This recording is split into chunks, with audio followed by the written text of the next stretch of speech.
What's up? Random girl on the internet, but I also play guitar and I teach it, and I have something so fun. So if you want to learn how to play this song,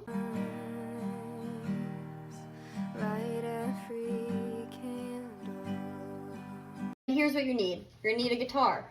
You're going to need a capo. You can get a cheap one of these online if you don't have one already. And you're also going to need this tuning app or something like it, because we're going to have to do an alternate tuning, and I don't want you to have to pay for that. This one's free.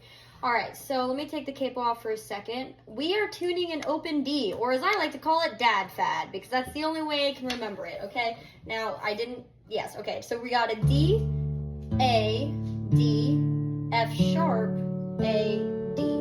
Very spicy.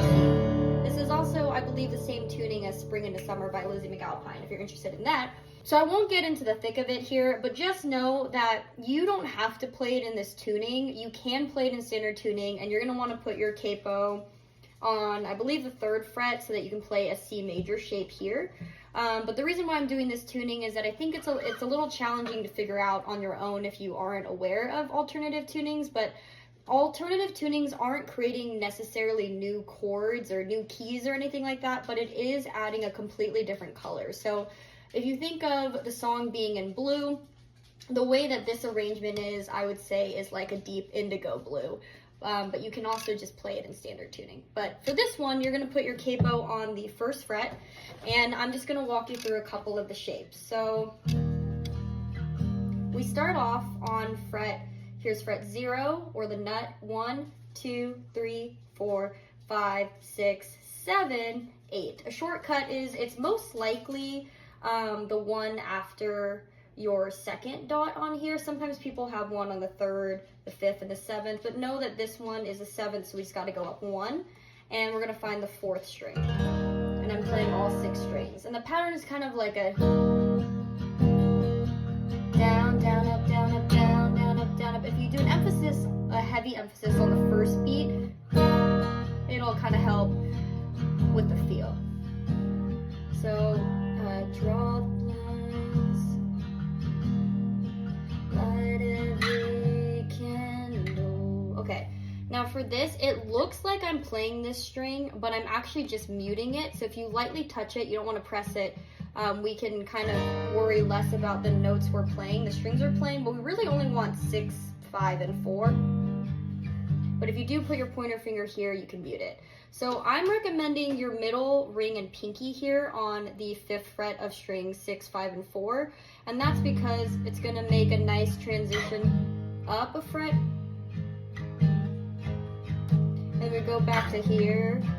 And we do a little suspension. So she might be doing something a little different, but if you do this, so I'm going from 6, 5, 4 to 6, 4, 3, so I'm skipping this 5th string, and again, I'm just muting with my middle finger here. So there'll be, and then we go back to this 8th fret.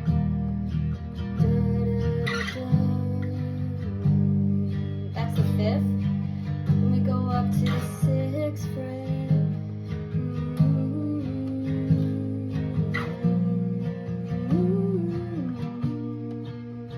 And then this part's so beautiful, but the that's 6. I need you around. Now this one, we can add our pointer finger down, and it'll sound really, really lovely. So that's on the 3rd fret here. Now, this is confusing because you can also think of this as the 2nd fret, because essentially this is just getting cut off from the guitar. I'm going to say the 3rd fret just because this is what it is without the capo. So we go from, oh, I need you around, okay? And then I'm getting close now. Okay, now for the chorus, we're gonna do kind of like an E minor shape. Again, I think she might be doing something a little different, but this will work. So, do you picture me when I picture you? Am I in fate of your point of view? Do, do, do, do. That's the 3rd fret. Half the things I do, I going 10, and again I'm muting, 10, 8, 6, back to the 8th fret. Alright, let me try doing it for you so you can see the whole thing together.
Alright, you got it. I believe in you.